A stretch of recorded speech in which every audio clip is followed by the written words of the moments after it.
tiga di luar batas kota Madinah. Itu kisah yang terjadi zaman Abdullah bin Mubarak, zaman sekitar Abdullah bin Mubarak itu termasuk kalangan tabi'ut tabi'in. Jadi kan sekitar tahun 100-200an Hijriah. Nah, tiba-tiba singkat cerita pokoknya dimakamkan di luar gitu ya. 1 tahun kemudian Abdullah bin Mubarak itu kembali ke Madinah lagi. Pas habis ziarah ke Rasulullah, moro-moro keingat dia. Oh iya ya, di sini kalau ada cilik kok gini, mari ziarah wafat. Terus dia berusaha tanya kepada orang-orang yang saat itu ikut menguburkan anak ini. Aku kepingin kuburan ada cilik ini biar dong dia. Tiba-tiba Abdullah bin Mubarak ditunjukkan di Makbarah Baqi. Jarak antara Adi ke Baqi itu kurang lebih sekitar antara 30-40 kiloan. Disaksikan oleh penduduk Madinah saat itu, bercerita mereka di depan seorang Abdullah bin Mubarak, seorang mufti Mekah, mengatakan, "Ya Syekh, kami benar-benar diajari cinta oleh anak ini. Saat hidup dia begitu rindu kepada Rasulullah, cinta kepada Rasulullah, bahkan saat meninggal pun jasadnya tidak mau jauh dari Rasulullah."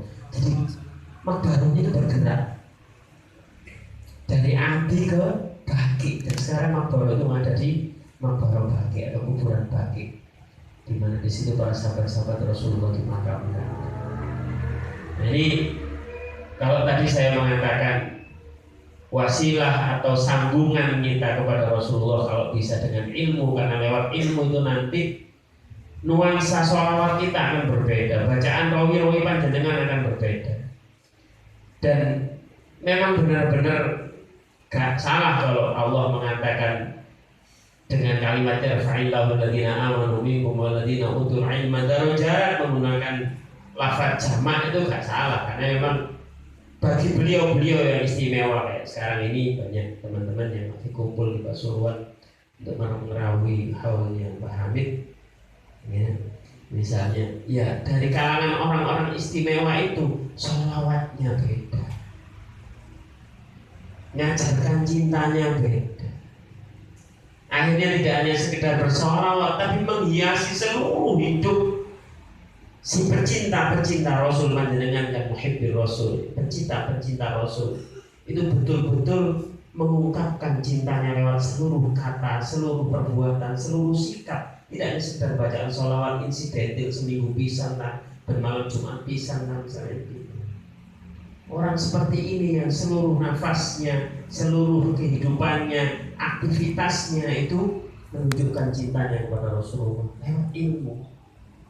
Karena dengan ilmu kita tahu bagaimana Rasulullah bekerja, bagaimana Rasulullah memperlakukan keluarga, bagaimana Rasulullah memperlakukan tetangga, bagaimana Rasulullah memperlakukan tamu, bagaimana Rasulullah memperlakukan siapapun yang ada di sekeliling beliau. Yang sampai tadi bilang sebuah kalimat yang mungkin kita harusnya punya itu, siapapun yang bertemu beliau gak akan berpisah dalam keadaan khaif, dalam keadaan kecewa.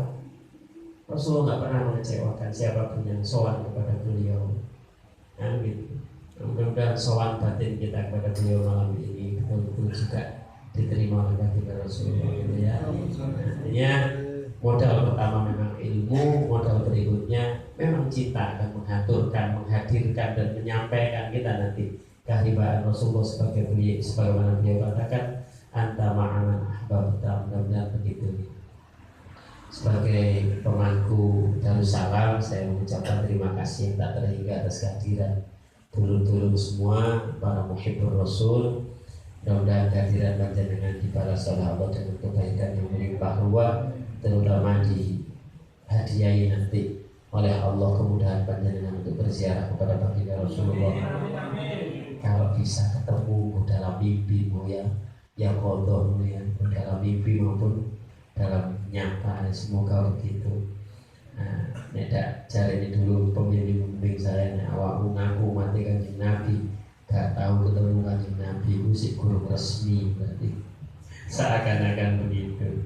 Makanya mudah-mudahan lantunan sholawat itu diiringi dengan hati yang betul-betul mencinta dan merindu beliau, sehingga nanti Rasulullah hadir dalam mimpi kita, terutama dalam kehidupan kita sehari-hari berupa suri tauladan beliau. Sekali lagi mohon maaf dan terima kasih. Mungkin tempat dan skalanya serba sederhana. Teman-teman santri kemarin bilang ke saya bilang insya Allah setelah pengajian di masjid dan pengajian di Medoan saya nanti tak mampir. Nah, alhamdulillah masih ketemu cakep dengan panjenengan Stanton. Saya yang malah nyuwun barokah panjenengan semua para muhibbur Rasul.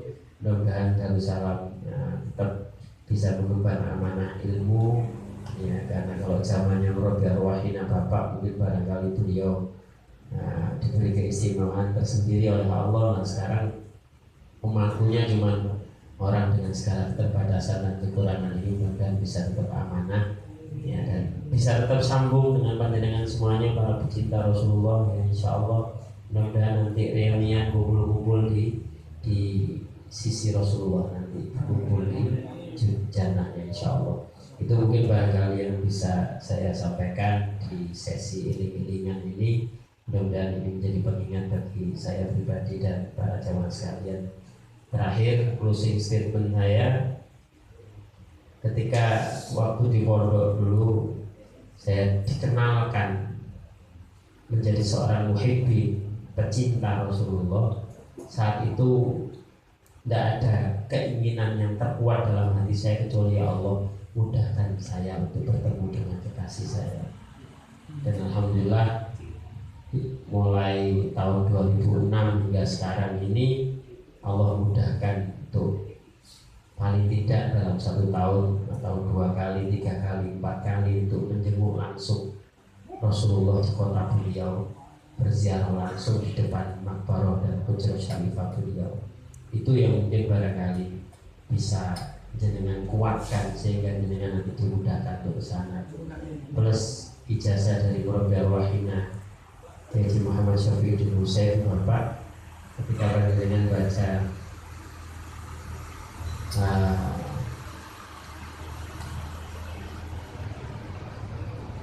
apa itu, Rabbi ya sami' du'ana ya Rabbi ballighna nazuru, ya Rabbi ya sami' du'ana ya Rabbi ballighna nazuru. Nanti dengan kepingin dimudahkan untuk sampai di sana, itu dibaca 21 kali kata beliau begitu. Ya, tidak tahu kesempatannya kapan, pas sehari sekali atau pas